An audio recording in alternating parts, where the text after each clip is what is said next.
Hello, I'm Joyce Harper, Professor of Reproductive Science at the Institute for Women's Health at University College London, and I'm really passionate about education of women's health issues. I have written a book called What Every Woman Should Know, which I hope will be published this year, and a few years ago with a few friends we set up a group called globalwomenconnected.com, where we have published hundreds of articles about many different women's health issues. And we also have a Facebook group, Global Women Connected. So this year I wanted to make some videos about various aspects of women's health, and I asked the Facebook group, what would you like to hear about? And the top question came out as the menopause. Now there is a lot to say about the menopause, so I've decided to make a series of 4 videos covering the various symptoms and aspects of the menopause. So last week I spoke about the mood changes. This week in this video I'm going to talk about changes in your menstrual cycle, and next week I'll talk about hot flushes and conclude with a discussion of the longer term symptoms such as osteoporosis. So just a recap first about the menopause. Now every woman's going to go through the menopause, but I'm going to start with some great news. When you have gone through the menopause, you are going to feel the most fabulous that you've ever felt, I hope. You will no longer have your menstrual cycle. You won't have your mood swings. You will feel fabulous. And I really believe the saying, life begins at 50. But along the way, you have to go through the perimenopause. And for the majority of women, you will experience some of the symptoms I've spoken about. Now, your classes having gone through the menopause, if you're over 50, you have to have been for 1 year with no period. If you're under 50, it's 2 years. 2 years with no period. So this is how you define it. I have a number of friends who have gone for like 10 months and then they've had a period and they've gone, no, I'm back to square one. But it will happen eventually. You'll get to the stage where you have no more periods and you can celebrate. Now, let's go back to when we were much younger and we were that child who was told by our parents that we were going to bleed every month. It's such a devastating piece of information, I think, for any girl to be told. And that menstrual cycle and that bleeding every month has really probably dominated your life, your reproductive years. So as I say, and I will always say, you know, this is going to stop. So that's the good news.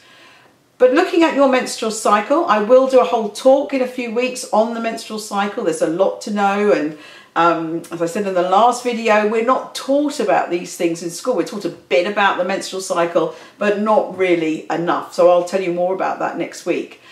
But the menstrual cycle for sure will change when you're in the perimenopause. To get to that stage where you have no more cycles, as I said, I had friends that went for 10 months without a period and then had a period. So the first thing is the change in the menstrual cycle. Now, an average menstrual cycle is about 28 days, give or take a few days. Some may be 26, 7, some may be around 30, but that's for the majority of women, but not all women. An actual normal menstrual cycle is classed as anything from 21 to 35 days. But there are women that have cycles less than 21 days, very short cycles, and there are women that have cycles that are very long, over 35 days. And we've looked at some data on this, and we've looked at hundreds of thousands of women's menstrual cycles, and there certainly are a number of women that have very short and very long cycles. But you can also classify as whether your cycle, no matter how many days it is it regular? Does it always happen? Is it always 25 days, always 28 days, always 35? A regular cycle? Or is it irregular? Do you sometimes have a 20-day cycle, sometimes 28, sometimes 32? So that's an irregular cycle. So as you're in the perimenopause, your cycles will become more irregular. They can become shorter or longer in length. So what is the message is they become unpredictable. Now, I would really recommend that you start recording when you're having your period. If you're not doing this already, you could write it in your diary or on your calendar, but there are a number of menstrual cycle apps, many of them free, that will monitor when you have your periods, and that can be really, really helpful. Chances are you may not realise you've gone for months without a period. It's really important to know when your last period was. So especially if you want to count that year or that 2 years since you've last had your period. So it's really good to have an accurate date. So I really recommend a menstrual cycle app. It will help you see how your cycle is changing over the months. It's a really graphical way of looking at your menstrual cycle. And often you can put in about symptoms such as premenstrual syndrome, and it might also help you predict that, especially as your cycles change and become irregular.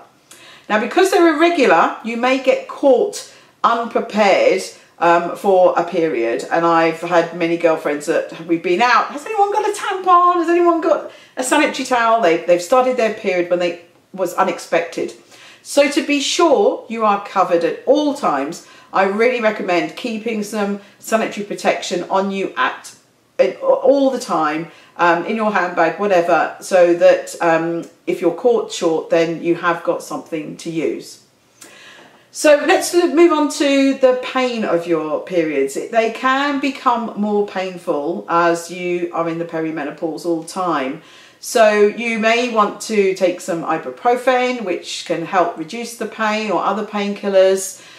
Or if they become really bad, you may want to see your health professional. If the pain is really bad, you may want to take a contraceptive pill or hormone replacement therapy to get over that pain. I know that my last few periods I had were incredibly, excruciatingly painful, and I did go to the doctors about them. I really could not bear the pain. So it's very individual. Some won't get this pain, some will. Some will be able to tolerate, some won't. But don't suffer in silence. Please go and get some help. And the last thing I want to talk about is the bleed. It can go on for much longer and become really heavy. If you start losing a lot of blood over a number of days, or because they're very heavy, you can become anemic, and that can make you feel really, really ill and can be life-threatening. If you are going to need iron supplements, they can take many days and weeks to really start having an effect. So if you're feeling that you're having a very long period or very heavy period and losing a lot of blood, please go to a health professional, get your iron checked, and start iron supplements if you need them, for sure. So again, some women can cope with these long, painful periods, heavy periods, but some can't. It's so individual, and don't think what you're experiencing is the same as what any other woman is experiencing. So if it starts getting really too much for you, please seek some help. You could, again, I talked about the pill or hormone replacement therapy. That for sure will stop your periods, so that can really sort out the problem. Ibuprofen or anti-inflammatories can also reduce the blood loss, so that may help. On a practical point of view, you may be flooding all the time. Your sanitary protection might not be enough. You might need a tampon and a sanitary pad. Again, invented after I went through the menopause, but the Menstrual Cup is so recommended by many, many women. It's a small cup that goes over your cervix and collects your menstrual blood. The tricky part, I believe, is the removing and washing the cup. It's a bit squeamish for some women, but if you can get your head around that, I think it sounds like a really fabulous way to deal with your periods, and apparently excellent for a heavy blood loss. You don't have to change it all of every hour. You can go for several hours with the Moon Cup before it will fill up. So there are different options for your sanitary protection. But if none of those things are working and you're really bleeding a lot, again, see your health professional. The Mirena coil has some hormones in it that can really help with pain and with the heaviness of your period. Some women get on really well with it and it really sorts out the problems. I know a few women that have had serious depression and mood changes on the coil and were told, oh, keep it in for a bit longer, let it settle down. But if it goes on too long and you're really not getting on with it, don't suffer in silence. Please see your health professional and get it sorted out sooner rather than later.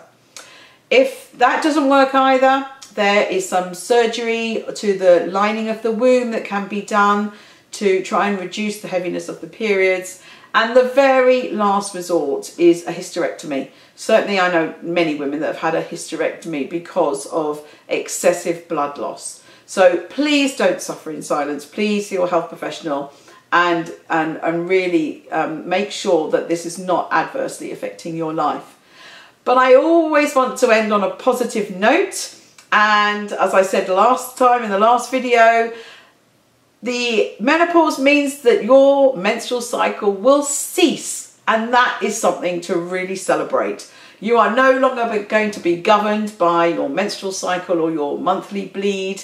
You are going to be free from it, and it's a real time of celebration when that happens. And in my view, life really does begin at 50, and I know many women that are having the best, most fabulous time of their lives in their 50s. So on that positive note, I will be back next week talking about hot flushes during the menopause. I hope you found that useful. If you have any questions, please feel free to put them on the YouTube comments or on the Global Women Connected Facebook group. I'm Joyce Harper. Thank you very much.